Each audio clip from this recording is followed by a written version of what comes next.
जय श्री कृष्णा। राधे राधे। आप सभी का दिन शुभ और मंगलमय हो और भगवान श्री नारायण की कृपा आप सभी के परिवार पर सदा सर्वदा बनी रहे। आज सुनिए आषाढ़ मास महात्म्य का अध्याय 8। आज के अध्याय में आप जानेंगे श्वेत तीर्थ, शुक्र तीर्थ और इंद्र तीर्थ के महात्म्य का वर्णन। श्री ब्रह्मा जी नारद जी से कहते हैं, हे नारद, श्वेत तीर्थ तीनों लोकों में विख्यात है। उसके श्रवण मात्र से मनुष्य सभी पापों से छुटकारा पाता है। पूर्व काल में श्वेत नाम के एक ब्राह्मण थे जो महर्षि गौतम के प्रिय सखा थे। वे गोदावरी के तट पर रहकर अतिथियों के स्वागत सत्कार में लगे रहते और मन, वाणी तथा क्रिया द्वारा भगवान शिव का भजन करते थे। वे सदा भगवान सदाशिव की पूजा और ध्यान करते रहते थे। शिव के भजन में ही उनकी आयु पूरी हो गई। तब यमराज के दूत उन्हें ले जाने के लिए आए, परंतु नारद जी वे ब्राह्मण देवता के घर में प्रवेश ना कर सके। तब ब्राह्मण की मृत्यु का समय व्यतीत हो गया। तब चित्रक ने मृत्यु से पूछा, मृत्यु, श्वेत का जीवन समाप्त हो चुका है, वह अब तक क्यों नहीं आया? तुम्हारे दूत भी अभी तक नहीं लौटे, ऐसा होना उचित नहीं। यह सुनकर मृत्यु को बड़ा क्रोध हुआ और वे स्वयं ही श्वेत के घर पर पधारे। उन्हें दूत भयभीत होकर बाहर ही खड़े थे। उन्होंने देखा। मृत्यु ने पूछा, दूतों, यह क्या बात है? तो दूत बोले, श्वेत भगवान शिव के द्वारा सुरक्षित हैं। हम उनकी ओर आंख उठाकर देख भी नहीं सकते, क्योंकि जिनके ऊपर भगवान शंकर प्रसन्न हो जाएं, उन्हें भय कैसा? तब मृत्यु ने अपना फंदा हाथ में लेकर स्वयं ही ब्राह्मण के घर में प्रवेश किया। ब्राह्मण तो भक्ति पूर्वक भगवान शिव की पूजा कर रहे थे। उन्हें ना तो मृत्यु के आने का पता था और न यमदूतों के। श्वेत के पास पासाधारी मृत्यु को खड़ा देखकर दंडधारी भैरव ने आश्चर्यचकित होकर पूछा, मृत्युदेव, यहाँ क्या देखते हो? तब मृत्यु ने उत्तर दिया, हे श्वेत को ले जाने के लिए यहाँ आया हूँ, अतः इन्हीं को देखता हूँ। तब भैरव ने कहा, लौट जाओ। मृत्यु ने श्वेत पर अपना फंदा फेंका। यह देखकर भैरव कुपित हो उठे। उन्होंने शिव के दिए हुए दंड से मृत्यु पर गहरी चोट की। मृत्यु देवता पास हाथ में लिए हुए धरती पर गिर पड़े। मृत्यु को मारा गया देखकर यमदूत भाग गए। उन्होंने मृत्यु के वध का समाचार यमराज से कहा। वह सुनकर महेशवाहन यमराज को बड़ा ही क्रोध हुआ। उन्होंने अधिक बलवान चित्रगुप्त, अपनी रक्षा करने वाले यमदंड, महेश, भूत, वेताल तथा आदि व्याधियों को शीघ्रतापूर्वक चलने का आदेश देकर तुरंत वहां से प्रस्थान किया। अपने साथियों सहित यमराज उस स्थान पर पहुंचे जहां द्विज श्रेष्ठ श्वेत भगवान शिव की आराधना में संलग्न थे। उस समय यमराज तथा भगवान शिव की पार्षद में अत्यंत भयानक संग्राम छिड़ गया। कार्तिकेय ने स्वयं ही भक्ति संभाली और यमराज के दूतों को विदर्ण कर डाला। साथ ही दक्षिण दिशा की स्वामी अत्यंत बलवान यमराज को भी मौत के घाट उतार दिया। मरने से बचे हुए यमदूतों ने भगवान सूर्य को यह सब समाचार कह सुनाया। यह अद्भुत बात सुनकर सूर्य समस्त देवताओं और लोकपालों के साथ मेरे पास आए। फिर मैं, भगवान विष्णु, इंद्र, अग्नि, वरुण तथा अन्य बहुत से देवता यमराज के पास गए। वे गोदावरी के तट पर मरे हुए पड़े थे। यमराज की सेना सहित मरा देखकर देवता भय से व्याकुल हो उठे और हाथ जोड़कर बारंबार भगवान शिव की प्रार्थना करने लगे। देवता बोले, भगवान, आपको अपने भक्त सदा ही प्रिय हैं तथा आप दुष्टों का वध किया करते हैं। संसार के आदि सृष्टा नीलकंठ, आपको नमस्कार है। नमस्कार है ब्रह्म प्रिय, आपको नमस्कार है। देव प्रिय, विप्र प्रिय श्वेत आपके भक्त हैं। इनकी आयु क्षीण हो जाने पर भी यम आदि सब लोग इन्हें ले जाने में समर्थ ना हो सके। आपको अपने भक्त पर ऐसा महान प्रेम देखकर हम सबको बड़ा संतोष हुआ। नाथ, सचमुच ही आप बड़े भक्त वत्सल हैं। जो लोग आप जैसे दयालु परमेश्वर की शरण में आ गए हैं, उन्हें यमराज भी नहीं देख सकता। यह जानकर ही सब लोग पर पराभक्ति के साथ आपका भजन करते हैं। शंकर, आप ही इस जगत के स्वामी हैं। क्या यह बात आप भूल गए? आपके बिना यहाँ व्यवस्था करने में कौन समर्थ हो सकता है? इस प्रकार स्तुति करने वाले देवताओं के समक्ष भगवान शंकर स्वयं प्रकट हो गए और बोले, देवताओं, तुम्हें क्या दूं? तब देवताओं ने कहा, देवेश्वर, यह सूर्य के पुत्र धर्म हैं जो समस्त देहधारियों का नियंत्रण करते हैं। इन्हें धर्म और अधर्म की व्यवस्था में नियुक्त किया गया है। यह लोकपाल हैं, अपराधी और पापी नहीं हैं, अतः इनका वध नहीं होना चाहिए। इनके बिना ब्रह्मा जी का कोई कार्य नहीं चल सकता, इसलिए सेना और वाहनों सहित यमराज को जीवित कर दीजिए। नाथ, महात्माओं के सामने की हुई प्रार्थना सफल हुई होती है, वह कभी व्यर्थ नहीं जाती। भगवान शिव बोले, देवताओं, मेरी बात सुनो। जो मेरे तथा भगवान विष्णु के भक्त हैं, गौतमी गंगा का निरंतर सेवन करने वाले हैं, उनके स्वामी हम लोग स्वयं ही हैं। मृत्यु का उनके ऊपर कोई अधिकार नहीं है। यमराज को तो कभी उनकी बात तक नहीं चलानी चाहिए। व्याधि आदि के द्वारा उनका पराभव करना कदापि उचित नहीं है। जो मेरी शरण में आ जाते हैं वे तत्काल मुक्त हो जाते हैं। यमराज को तो चाहिए अपने अनुचरों सहित उन्हें प्रणाम करे।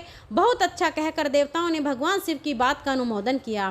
तब भगवान शिव ने अपने वाहन नंदी से कहा, तुम गौतमी का जल लेकर मरे हुए यमराज आदि के शरीर पर छिड़क दो। आज्ञा पाकर नंदी ने यम आदि सब लोगों पर गोदावरी का जल छिड़का। इससे वे जीवित होकर उठ बैठे और दक्षिण दिशा की ओर चले गए। गौतमी के उत्तर तट पर विष्णु आदि सभी देवता ठहर गए और देवादिदेव महेश्वर जी की पूजा करने लगे। उस समय वहाँ 1,12,000 तीर्थ एकत्रित हुए थे। इसी प्रकार गोदावरी के दक्षिण तट पर 3,000 तीर्थ एकत्रित हुए। यही श्वेत तीर्थ का पवित्र उपाख्यान है। जहाँ मृत्यु देवता मरकर गिरे थे वह स्थान मृत्यु तीर्थ कहलाता है। वहाँ किया हुआ स्नान और दान सब पापों का नाश करने वाला है। उसके महात्म्य का श्रवण पाठ और श्रवण स्मरण अंतःकरण के मल को धोने वाला और सब लोगों को भोग तथा मोक्ष प्रदान करने वाला है। इसके आगे शुक्र तीर्थ है जो मनुष्यों को सब प्रकार की सिद्धि देने वाला है। वह सब पापों को शांत करने वाला तथा सब प्रकार की व्याधियों को नाशक है। अंगिरा और भृंगु ये दो परम धर्मात्मा ऋषि हुए हैं। इन दोनों के दो दो पुत्र हुए जो बड़े ही विद्वान और रूप तथा बुद्धि से सुशोभित थे। अंगिरा के पुत्र का नाम था जीव और भृंगु के पुत्र का नाम था कवि। यह दोनों अपने अपने माता पिता के अधीन रहते थे। जब दोनों का यज्ञोपवीत संस्कार हो गया तब उसके पिता परस्पर कहने लगे, हम दोनों में से एक ही इन दोनों पुत्रों का शिक्षक हो। इससे एक ही शासन करेगा और दूसरा सुख से बैठा रहेगा।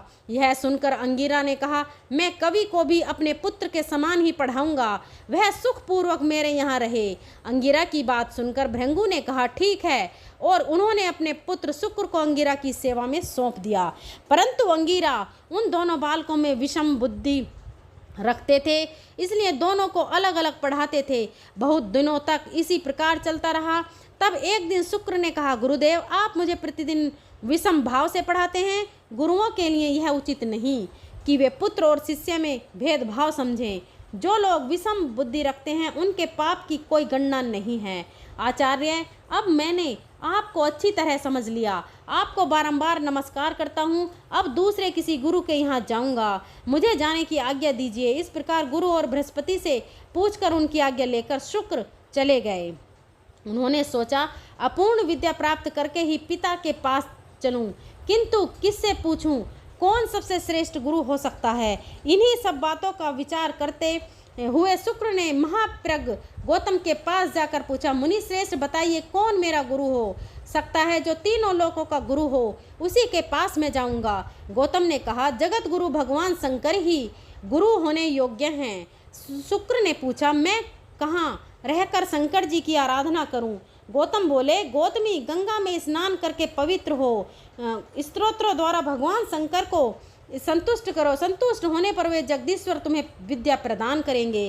गौतम के कहने से शुक्र गोदावरी के तट पर गए और वहां स्नान करके पवित्र होकर भगवान शिव की स्तुति करने लगे। शुक्र बोले, प्रभु, मैं बालक हूँ, मेरी बुद्धि बालक की है और आप बाल चंद्रमा को मस्तक पर धारण करने वाले हैं। मुझे आपकी स्तुति करने का कुछ भी ज्ञान नहीं है, केवल आपको नमस्कार करता हूँ। गुरु ने मुझे त्याग दिया है, मेरा कोई सुहृदय अथवा सखा नहीं है। आप ही सब प्रकार से मेरे प्रभु हैं। हे जगन्नाथ, आपको नमस्कार है। आप गुरु वालों के भी गुरु और बड़ों के भी बड़े हैं। मैं छोटा बच्चा हूँ, मुझ पर कृपा कीजिए। जगन्य, आपको नमस्कार है। सुरेश्वर, मैं विद्या के लिए आपकी शरण में आया हूँ। मुझे आपके स्वरूप का कुछ भी ज्ञान नहीं है।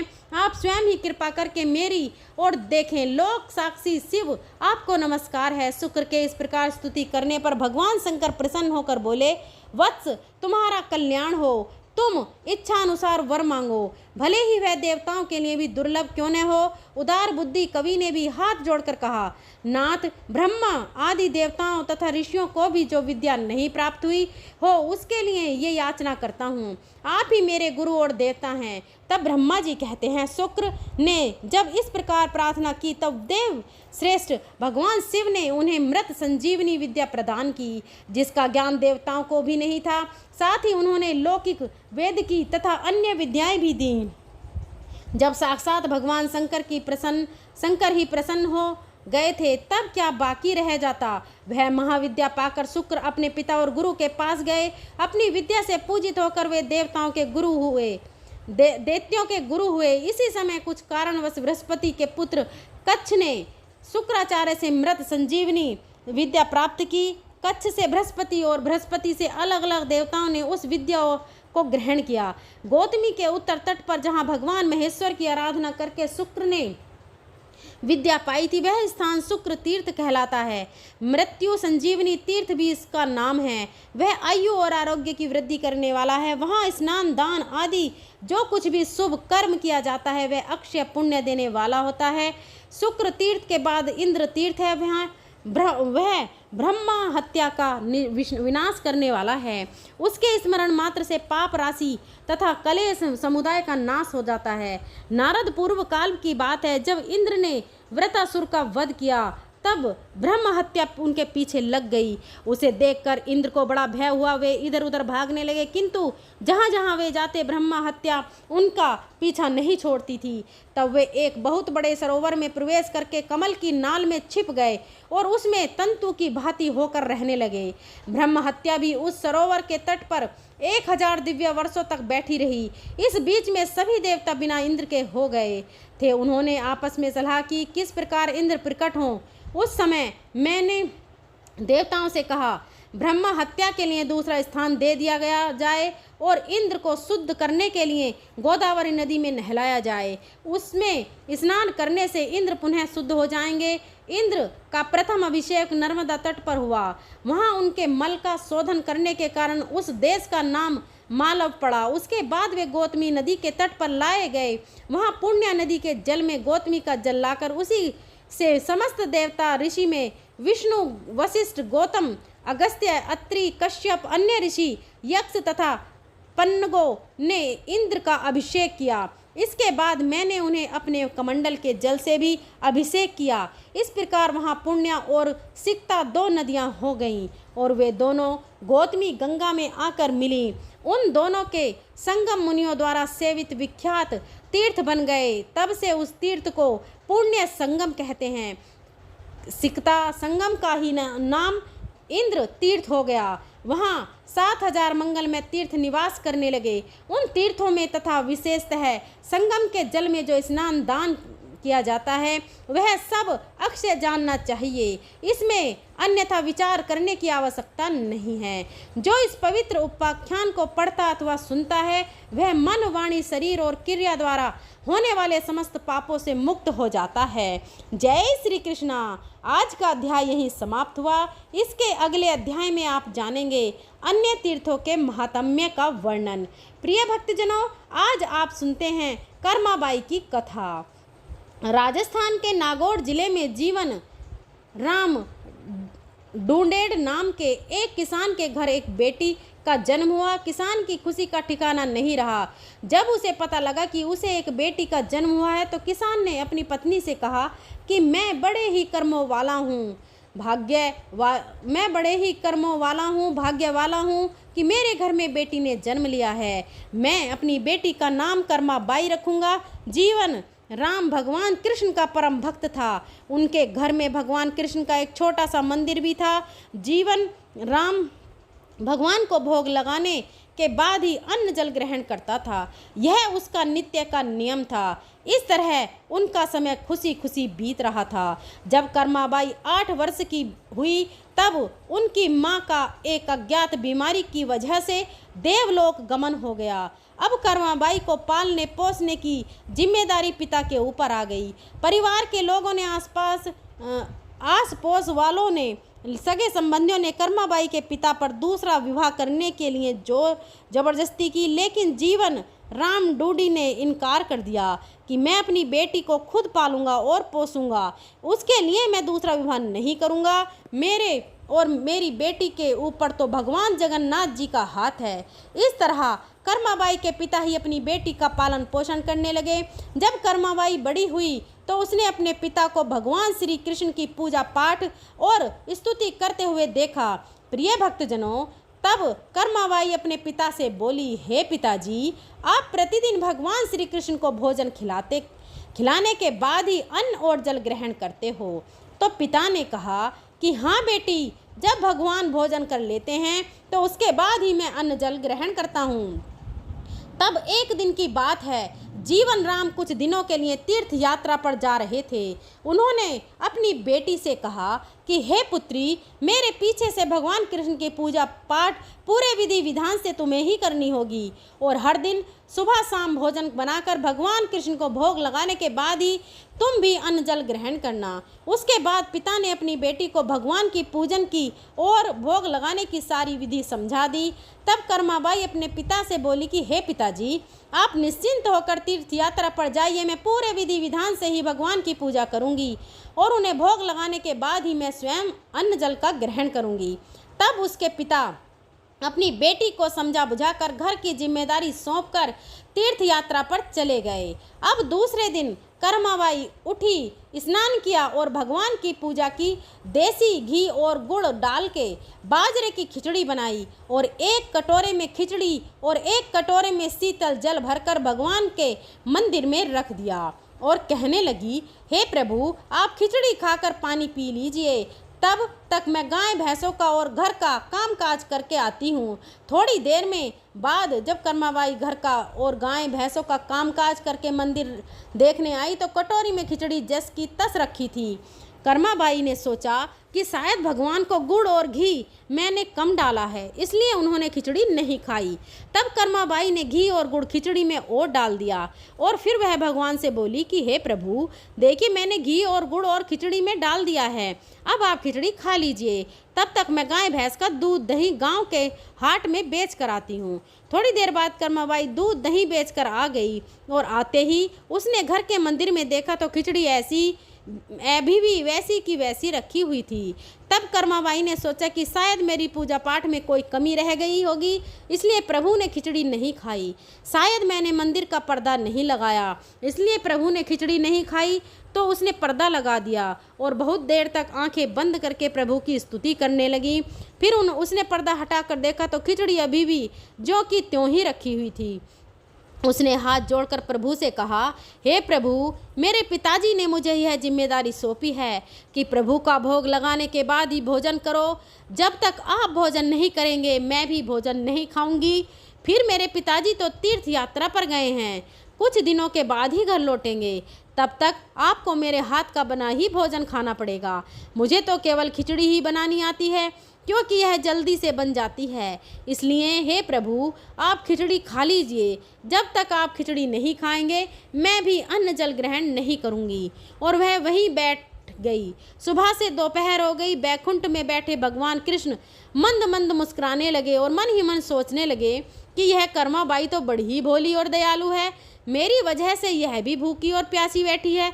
अब तभी आकाशवाणी भगवान ने कहा कि हे पुत्री, हे कर्माबाई, तूने मेरे भोग के साथ तुलसी का पत्ता नहीं रखा, इसलिए मैंने भोग स्वीकार नहीं किया। अगर तुम खिचड़ी में तुलसी का पत्ता डाल दोगी तो मैं खिचड़ी खा लूँगा। तभी कर्माबाई बोली कि हे प्रभु, बस इतनी सी बात, अगर यह बात आप मुझे पहले ही बता देते तो मैं खिचड़ी में तुलसी का पत्ता भी डाल देती और आप गर्म गर्म खिचड़ी खाकर उसका आनंद भी ले लेते और मुझे भी भूख का नहीं रहना पड़ता। तब कर्माबाई ने आंगन के तुलसी के पौधे में से तुलसी का पत्ता तोड़कर लाई और खिचड़ी में डाल दिया और फिर से पर्दा लगा दिया। थोड़ी देर बाद कर्माबाई ने पर्दा हटाकर देखा तो खिचड़ी का कटोरा पूरा खाली था और पानी का लोटा भी खाली था। उसके बाद कर्माबाई ने खुद भी खिचड़ी खाई। अब प्रतिदिन कर्माबाई खिचड़ी में तुलसी का पत्ता डालने लगी।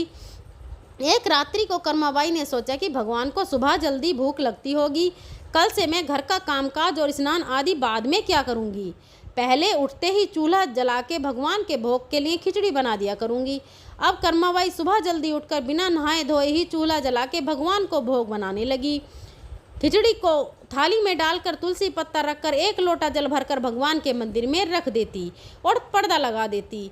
उसके बाद ही वह अपने घर का सारा काम काज करती। थोड़ी देर बाद वह आकर मंदिर का पर्दा हटाकर देखती तो खिचड़ी की थाली पूरी खाली मिलती। अब तो भगवान कृष्ण को कर्माबाई के हाथ की खिचड़ी बहुत पसंद आने लगी। वे कर्माबाई की खिचड़ी खाकर हष्ट पुष्ट और तंदुरुस्त हो गए। समय बीतने लगा। एक दिन कर्माबाई के पिता तीर्थ यात्रा से लौट आए और आते ही उन्होंने अपनी बेटी से पूछा कि हे पुत्री, तूने पीछे से मेरे भगवान का ध्यान रखा या नहीं? समय पर भोजन तो खिलाया था ना? तो कर्माबाई अपने पिताजी से बोली, हाँ पिताजी, आप जिस दिन तीर्थ यात्रा पर गए थे उस दिन भगवान ने खिचड़ी खाने से बहुत नखरे किए। उस दिन शाम को जाकर उन्होंने खिचड़ी खाई, लेकिन अब तो रोज़ सुबह में बिना नहाए धोए भगवान के लिए भोग के लिए खिचड़ी बना देती हूँ। भगवान मेरी बनाई हुई खिचड़ी को पूरा चट कर जाते हैं। जब भगवान खिचड़ी खा लेते हैं उसके बाद ही मैं घर के अन्य काम काज करती हूँ। तो यह सुनकर कर्माबाई के पिता बोले कि हे बेटी, तू धन्य है। फिर उसके बाद कर्माबाई के पिता ने हाथ जोड़कर भगवान से कहा कि हे प्रभु, आपकी लीला बड़ी ही अपरंपार है। मैं तीर्थ यात्रा में आपको मंदिर ढूंढ रहा था, लेकिन आपने तो मेरे घर को ही धाम बना दिया। हे प्रभु, आपकी लीलाओं को कौन समझ पाया है।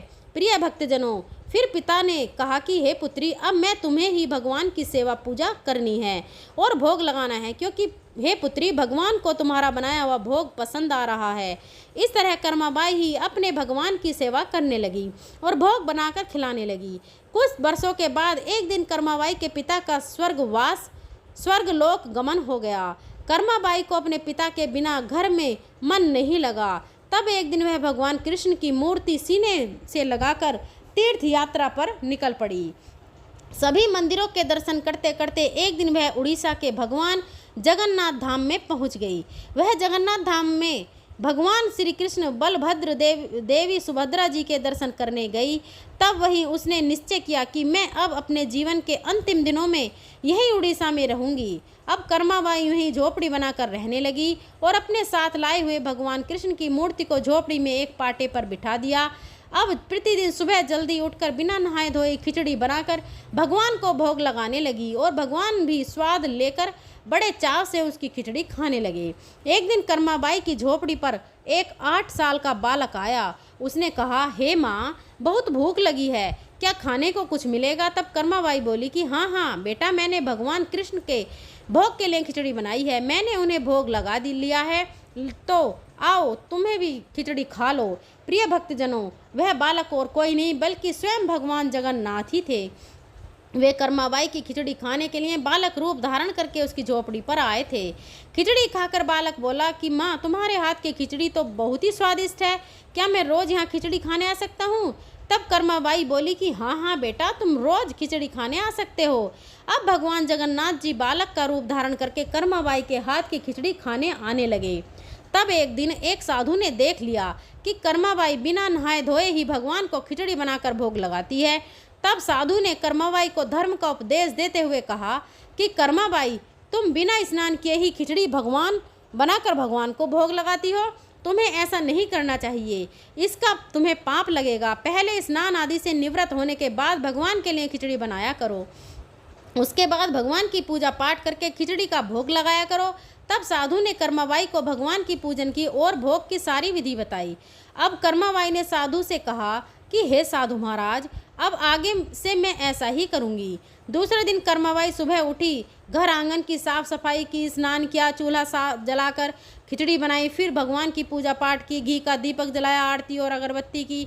उसके बाद उसने भगवान कृष्ण को भोग लगाया। लेकिन वह 8 साल का बालक तो अपने समय पर ही खिचड़ी खाने आ चुका था। उसे तो बहुत तेज भूख लगी थी। उसने बार बार कहा कि माँ बहुत भूख लगी है, जल्दी से खिचड़ी खिला दो। तो कर्माबाई बोली कि बेटा मुझे बहुत दुख हो रहा है कि तुझे खिचड़ी देने में मुझे देर हो रही है, लेकिन मैं पहले भगवान की पूजा कर लूँ, भगवान कृष्ण को खिचड़ी का भोग लगा दूँ, उसके बाद ही मैं तुझे खिचड़ी दूंगी। प्रिय भक्तजनों, कर्माबाई मन ही मन सोचने लगी कि आज मेरे प्रभु भोग के और उधर उधर यह बालक भी भूख से बिलबिला रहा है। बालक बार बार कर्माबाई को माँ खिचड़ी दे दो, माँ खिचड़ी दे दो कहकर पुकार रहा था। बालक बार बार खिचड़ी मांग रहा था तो कर्माबाई ने कहा कि हे पुत्र, अभी थोड़ी देर और ठहरो, बस तुम्हें भी अभी खिचड़ी खिला ही दूंगी। उसके बाद कर्माबाई ने पूजा की, भगवान कृष्ण को खिचड़ी का भोग लगाया। उसके बाद एक कटोरे में खिचड़ी भरकर बालक रूपी जगन्नाथ जी भगवान को खाने के लिए दिया। बालक रूपी जगन्नाथ भगवान को बहुत तेज भूख लगी थी, तो उन्होंने जल्दी जल्दी खिचड़ी खाई और बिना हाथ मुँह धोए ही मंदिर में प्रवेश कर गए। उस दिन मंदिर के पुजारी ने देखा कि भगवान जगन्नाथ के मुख पर और हाथ में खिचड़ी लगी हुई थी। पुजारी के मन ही मन सोचा कि अभी तो मैंने भोग बनाकर भोग भी नहीं लगाया है, भगवान के मुंह और हाथों में खिचड़ी भला कहाँ से लगी, और मैंने तो कई दिनों से भोग में खिचड़ी भी नहीं बनाई, फिर भला यह खिचड़ी कहाँ से आई। पुजारी को बहुत आश्चर्य हुआ। उसी रात को भगवान जगन्नाथ के मंदिर के पुजारी को और उस साधु को दोनों में स्वप्न में दर्शन देकर कहा कि कर्माबाई जगन्नाथपुरी में एक झोपड़ी में रहती है। वह प्रतिदिन बिना नहाए धोए बाजरे की खिचड़ी बनाकर भगवान कृष्ण को यानी मुझे भोग लगाती है। परंतु एक साधु ने कर्माबाई को सुबह नहा धोकर पूजा पाठ करके खिचड़ी बनाने और भोग लगाने को कहा, तो इन सब कामों में कर्माबाई को खिचड़ी बनाने में देर हो गई। मैं रोज बालक रूप में कर्माबाई की झोपड़ी पर उनके हाथ की खिचड़ी खाने जाता हूँ, लेकिन जल्दी जल्दी में खिचड़ी खाने से मेरे मुंह और हाथों पर खिचड़ी लगी रह गई। मुझे भूख भी बहुत जोरों की लग रही थी और इधर मंदिर में मेरे भक्त मेरे दर्शन की प्रतीक्षा में खड़े हुए थे, तो मुझे खिचड़ी खाकर जल्दी से मंदिर में आना था, इसलिए मेरे मुख व हाथों पर खिचड़ी लगी रह गई। यह बात मंदिर के पुजारी को और उस साधु को भगवान ने दर्शन देकर कही। दूसरे दिन वह साधु कर्माबाई की झोपड़ी पर गया और माफ़ी मांगते हुए बोला, हे कल्याणी, हे कर्माबाई, तू तो बहुत भाग्यशाली है, तू धन्य है जो तेरी झोपड़ी पर खुद जगन्नाथ भगवान तेरे हाथ की बनी हुई खिचड़ी खाने आते हैं। हे कर्माबाई, अब तुम पहले की तरह ही बिना नहाए धोए खिचड़ी बनाकर भगवान को भोग लगाया करो। हे कर्माबाई, तुम भगवान की सच्ची भक्त हो, तुम्हारे लिए किसी तरह के कोई नियम, कोई कानून कायदे नहीं हैं, तुम्हें किसी भी प्रकार के से कोई नियम मानने की आवश्यकता नहीं है। तुम पहले की ही तरह खिचड़ी बनाकर सुबह जल्दी ही भगवान को भोग लगा दिया करो। उसके बाद कर्माबाई पहले की तरह बिना नहाए धोए खिचड़ी बनाकर भगवान को भोग लगाने लगी और उसके बाद बालक रूपी जगन्नाथ को खिचड़ी खिलाने लगी। यह कर्म कई वर्षों तक चलता रहा। फिर एक दिन कर्माबाई परलोक सिधार गई। तब उस दिन उसी समय ही जगन्नाथपुरी में खूब मेघ बरसे, जैसे कोई दहाड़े मार मार कर रो रहा हो। उधर मंदिर में भी भगवान जगन्नाथ की आंखों से आंसू टपक रहे थे। पुजारी, भक्तजन व राजा यह देखकर हैरान हुए और परेशान हो गए कि आज हमसे ऐसी क्या भूल हो गई जो भगवान की आंखों से आंसू बह रहे हैं। उसी रात भगवान जगन्नाथ ने राजा और मुख्य पुजारी को स्वप्न में दर्शन देकर कहा कि मेरी प्रिय भक्त कर्माबाई परलोक सिधार गई है और परम तत्व में विलीन हो गई है। अब मुझे कौन सुबह सुबह खिचड़ी बना के खिलाएगा। दूसरे दिन राजा और पुजारी दोनों ने अपने अपने स्वप्न वाली बात बताई। तब राजा ने मुख्य पुजारी जी से कहा, हे पुजारी जी, अब से प्रतिदिन सुबह सुबह कर्माबाई के नाम की खिचड़ी मंदिर में बना करेगी और भगवान को भोग लगाई जाएगी। उसके बाद सभी भक्तजनों में कर्माबाई की खिचड़ी का प्रसाद बांटा जाएगा। तब से आज भी उड़ीसा के मंदिरों में सुबह सुबह कर्माबाई की खिचड़ी बनती है और भगवान को भोग लगाई जाती है। फिर यही खिचड़ी का प्रसाद भक्तजनों में वितरित किया जाता है। प्रेम से बोलिए जय हो कर्माबाई की। हे कर्माबाई, आप बड़ी ही भागी हैं। आपने जरूर बहुत अच्छे कर्म किए होंगे जिन्हें भगवान ने न केवल दर्शन दिए बल्कि आपकी भोग की खिचड़ी भी स्वीकार की है। हे जगन्नाथ भगवान, जैसे आपने कर्माबाई को दर्शन दिए, जैसे आपने कर्माबाई की खिचड़ी स्वीकार की, वैसे ही हमारी भी भोग स्वीकार करना, हमें भी दर्शन देना। तो प्रेम से बोलिए जगन्नाथ जी भगवान की जय। प्रिय भक्तजनों, अब सच्चे मन से भगवान श्री हरि विष्णु जी का ध्यान करके इस परम कल्याणकारी स्तोत्र का पाठ करते हैं। जय श्री हरि विष्णु। शुक्र जी ने कहा कि बुद्धि के अनुसार पिछले अध्याय में वर्णन किए गए रीति से अपने मन को नियंत्रित कर और हृदय को स्थिर करके गजेंद्र अपने पिछले जन्म में याद किए गए सर्वोच्च कार्य और बार बार जाप किए जाने वाले स्त्रोत का जाप करने लगा। गजेंद्र ने मन ही मन श्री हरि विष्णु को ध्यान करते हुए कहा कि जिनके प्रवेश करने से शरीर और मस्तिष्क चेतन की तरह व्यवहार करने लगता है, ओम द्वारा लक्षित और पूरे शरीर में प्रकृति और पुरुष के रूप में प्रवेश करने वाले उस सर्वशक्तिमान देवता का मैं मन ही मन स्मरण करता हूँ, जिनके सहारे यह पूरा संसार टिका हुआ है, जिनसे यह संसार अवतरित हुआ है, जिन्होंने प्रकृति की रचना की है और जो खुद उसके रूप में प्रकट हैं, लेकिन इसके बावजूद भी वह इस दुनिया में सर्वश्रेष्ठ, दुनिया से सर्वोपरि और श्रेष्ठ हैं। ऐसे अपने आप और बिना किसी कारण के भगवान की मैं शरण में जाता हूँ। अपने संकल्प शक्ति के बल पर अपने ही स्वरूप में रचित और सृष्टि काल में प्रकट एवं प्रलय में अप्रकट रहने वाले इस शास्त्र प्रसिद्धि प्राप्त कार्य कारण रूपी संसार को जो बिना कुंठित दृष्टि के साक्ष्य रूप में देखते रहने पर भी लिप्त नहीं होते, चक्षु आदि प्रकाशकों के परम प्रकाशक प्रभु आप मेरी रक्षा करें। बीतते गए समय के साथ तीनों लोकों और ब्रह्मा आदि लोकपालों के पंचभूत में प्रवेश कर जाने पर और पंचभूतों से लेकर महत्वपूर्ण सभी कार्यों के उनकी परम करुणा स्वरूप प्रकृति में मग्न हो जाने पर उस समय दुर्गे और घोर अंधकार रूपेण प्रकृति से ही बच रही थी। उस अंधकार से परे अपने परम धाम में जो सर्वव्यापी भगवान सभी दिशाओं में प्रकाशित होते रहते हैं, वह भगवान मेरी रक्षा करें। विभिन्न नाट्य रूपों में अभिनय करने वाले और उस अभिनेता के वास्तविक स्वरूप को जिस प्रकार से साधारण लोग भी नहीं पहचान पाते, उसी तरह से सत प्रधान देवता और महर्षि भी जिनके स्वरूप को नहीं जान पाते, ऐसे में कोई साधारण प्राणी उनका वर्णन कैसे कर सकता है। ऐसे दुर्गम चरित्र वाले भगवान मेरी रक्षा करें। अनेकों शक्ति से मुक्त सभी प्राणियों को आत्मबुद्धि प्रदान करने वाले, सबके बिना कारण हित और अतिशय साधु स्वभाव ऋषि मुनि जन जिनके परम स्वरूप को देखने की इच्छा के साथ वन में रहकर अखंड ब्रह्मचार्य तमाम अलौकिक व्रतों को नियम के अनुसार पालन करते हैं, ऐसे प्रभु ही मेरी गति हैं।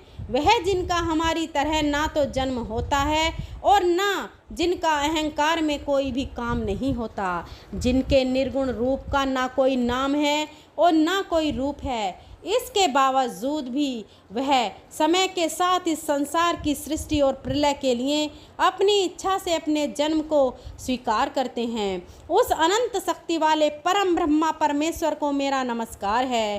प्राकृत आकार रहित और अनेक रूप वाले अद्भुत भगवान को मेरा बार बार नमस्कार है। स्वयं प्रकाशित सभी साक्ष्य परमेश्वर का मेरा सत सत नमन है।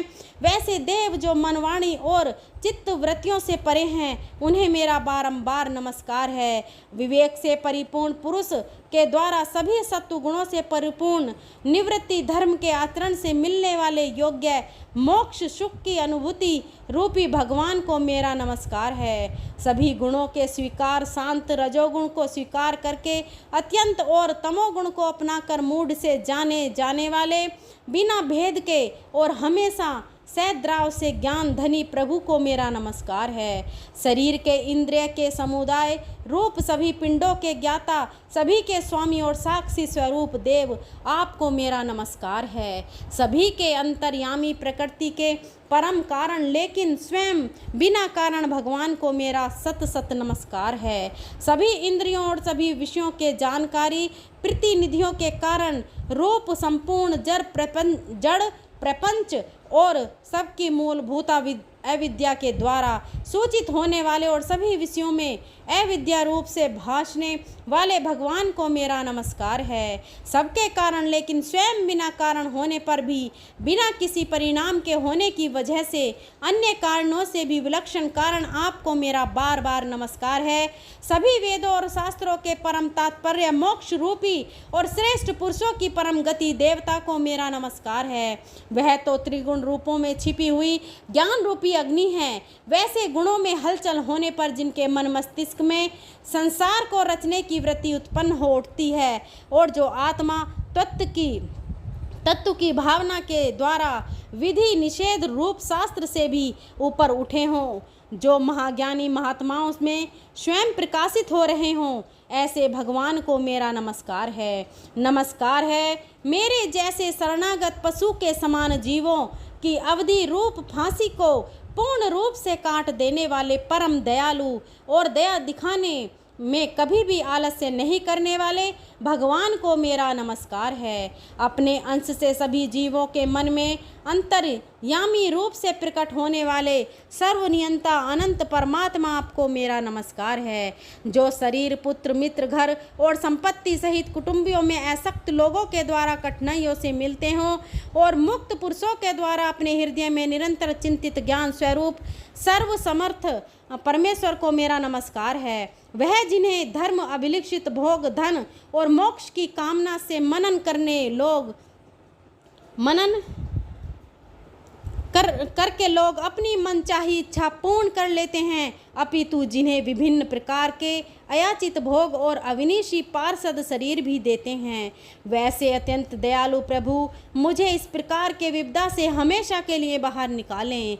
वह जिनके एक से अधिक भक्त हैं, जो मुख्य रूप से एकमात्र उसी भगवान की शरण में हैं, जो धर्म अर्थ आदि किसी भी पदार्थ की अभिलाषा नहीं रखते हैं, जो केवल उन्हीं के परम मंगलमय एवं अत्यंत विलक्षण चरित्र का गुणगान करते हुए उनके आनंद में समुद्र में गोते लगाते रहते हैं, उन अविनाशी सर्वव्यापी सर्वमान्य ब्रह्मा आदि के भी निमायक भक्तों के लिए भी हमेशा प्रकट होने वाले भक्ति योग द्वारा प्राप्त अत्यंत निकट होने पर भी माया के कारण अत्यंत दूर महसूस होने वाले इंद्रियों के द्वारा अगम्य और अत्यंत दुर्भिज्ञ अंतर रहित लेकिन सभी के आदि कारक और सभी तरह से परिपूर्ण उस भगवान की मैं स्तुति करता हूँ। वो जो ब्रह्मा सहित सभी देवता, चारों वेद, समस्त चर और अचर जीव के नाम और आकृति भेद से जिनके अत्यंत क्षुद्र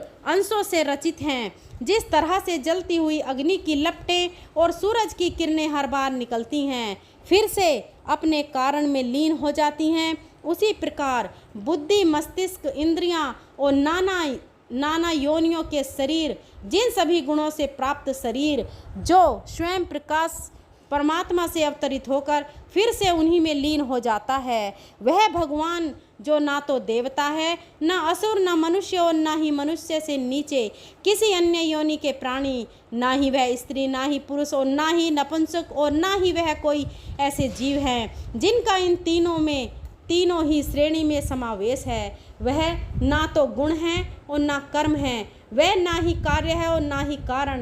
इन सभी योनियों का निषेध होने पर जो बचता है वही उनका असली रूप है। ऐसे प्रभु मेरा उत्थान करने के लिए प्रकट हों। अब मैं इस मगरमच्छ के चंगुल से आज़ाद होने के बाद जीवित नहीं रहना चाहता। इसकी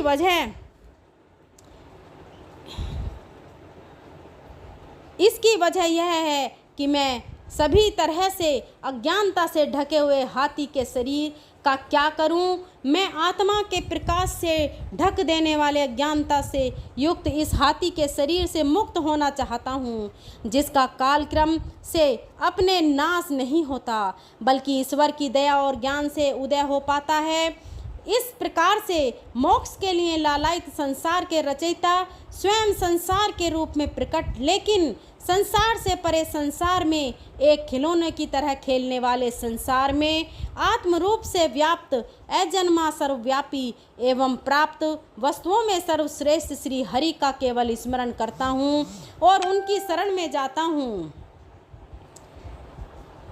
वह जिन्होंने भगवत शक्ति रूपी योग के द्वारा कर्मों को जला डाला है, जिन्हें समस्त योगी ऋषि अपने योग के द्वारा अपने शुद्ध हृदय में प्रकट देखते हैं, उन योगेश्वर भगवान को मेरा नमस्कार है। वह जिनके त्रिगुणे शक्तियों का राग रूप वेग और असह्य है, जो सभी इंद्रियों के विषय रूप में मौजूद है, वह जिनकी इंद्रियां समस्त विषयों में ही बसी रहती हैं, ऐसे लोग जिनको मार्ग मिलना भी असंभव नहीं है, वैसे शरणागत एवं अपार शक्तिशाली वाले भगवान आपको मेरा नमस्कार है। वह जिनकी अविद्या नाम के शक्ति के कार्य रूप से ढके हुए हैं, वह जिनके रूप को जीव समझ नहीं पाते, ऐसा अपार महिमा वाले भगवान की मैं शरण लेता हूँ। श्री सुखदेव जी कहते हैं कि वह जिसने पूर्व प्रकार से भगवान के भेद रहित सभी निराकार रूप का वर्णन किया था, उस गजराज के करीब जब ब्रह्मा जी साथ में अन्य कोई देवता नहीं आए, जो अपने विभिन्न प्रकार के विशेष विग्रह को ही अपना रूप मानते हैं, ऐसे में साक्षात विष्णु जी जो सभी के आत्मा होने के कारण सभी देवताओं के रूप हैं, तब वहाँ प्रकट हुए।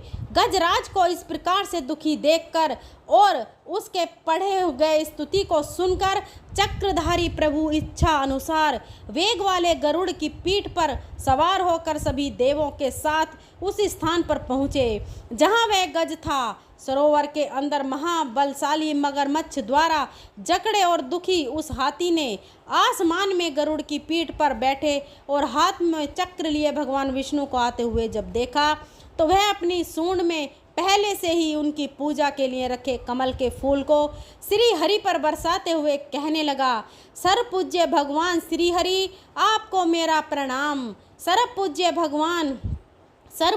भगवान श्री हरि आपको मेरा नमस्कार।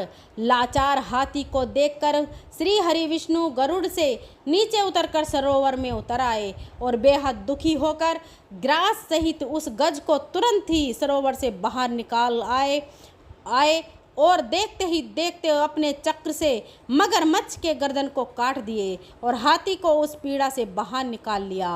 प्रिय भक्तजनों, इस प्रकार गजेंद्र मोक्ष स्तोत्र संपूर्ण हुआ।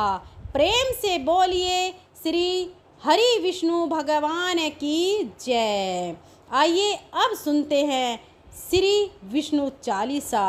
श्री हरि विष्णु की जय, माता लक्ष्मी की जय। अब सुनते हैं श्री कृष्ण चालीसा। नारायण भगवान की बंसी शोभित कर, मधुर नील जलद दन तन श्याम अरुण अधर जुनबिंब, फल नयन कमल अभिराम पूर्ण इंद्र अरविंद, मुख पीतांबर शुभ साज जय, मनमोहन मद मदन छवि कृष्ण, चंद्र महाराज जय यदुनंदन जय जगवंदन जय वसुदेव देव की नंदन, जय यशोदा सुत नंदन दुलारी जय प्रभु भक्तन की, द्रक्ता तारे जय नट नागर नाग नथैया कृष्ण कन्हैया, धेनु चरैया पुनिक पर प्रभु गिरिवर धारो, आओ दीनन के कष्ट निवारो, वंशी मधुर अधर धरि टेरो, होवे पूर्ण विनय यह मेरो, आओ हरि पुनि माखन चाखो, आज लाज भारत की राखो, गोल कपोल चिंबुक अरुणारी, मुरुद मुस्कान मोहिनी डारी, राजित राजव नयन विशाला, मोर मुकुट वैजंती माला, कुंडल श्रवण पीत पट आकटी, किन किरणी काछन काछी नील जलज, सुंदर तनु शोहे छविलक, सुर नर मुनि मन मोहे, मस्तक तिलक अलक घुंघराली, आओ कृष्ण बांसुरी वाली कर, पान पूतन ही तायो, अका बका गासुर मारियो, मधुवन जलत अगिन तब ज्वाला भय, शीतल लखते नंद लाला, सुरपति जब ब्रज चढ़ उरसाई, मूषर धरवारी, वरसाई लगत ब्रज चहन बहायो गोवर्धनक धारी बचायो, लख यशोदा मन भ्रम अधिकाई। मुख मंद चोहो भवन दिखी दुष्ट, कंस अति उद्यम मचायो। कोटि कमल जब फूल मंगायो, नाथ कली यही सब तुम लीन है। चरण चिन्ह दे निर्भय कीन है, कर गोपिन संग रास विलासा। सबकी पूर्ण करे अभिलाषा, केतिक महा असुर सहायो। कंस केस पकड़ दे मायो, मात पिता की बंदी छुड़ाई। उग्रसेन कह राज दिलाई, मह से मृतक छो सूत लायो। मातुदेव की शोक मिटायो, भोमा मुर्दे ते सहारी। लाए टस सहस कुमारी, देम तण चीर सहारा। जरा सिंधु राक्षस कह मारा, असुर बकासुर अधिक मारियो। भक्तन के सब संकट कष्ट निवारियो, दीन सुदामा की दुख टारियो। तंदुल 3 मूठ मुख डारियो। श्री कृष्ण चालीसा समाप्त होता है। प्रेम से बोलिए भगवान श्री कृष्ण की जय, गौ माता की जय। इसके आगे का वृतांत आप अगले अध्याय में सुनेंगे। आपको आज की कथा पसंद आई हो तो वीडियो को लाइक करिएगा और शेयर करिएगा अपनी फ्रेंड और फैमिली में, और कमेंट बॉक्स में भगवान श्री हरि विष्णु श्री राधा रानी जय श्री कृष्णा जरूर लिखिएगा। अगर वीडियो पसंद आए तो वीडियो को लाइक करना और अपनी फ्रेंड और फैमिली में ज़रूर शेयर करना। हमारे चैनल सुविचार विद रीना को सब्सक्राइब करना, बेल आइकन को ज़रूर दबाना ताकि आने वाली नोटिफिकेशन सभी वीडियो की नोटिफिकेशन आपको मिल सके। अगर मेरे बोलने में कोई त्रुटि रही हो तो मैं हाथ जोड़कर क्षमा प्रार्थी हूँ। मिलते हैं अगली वीडियो में, तब तक के लिए धन्यवाद।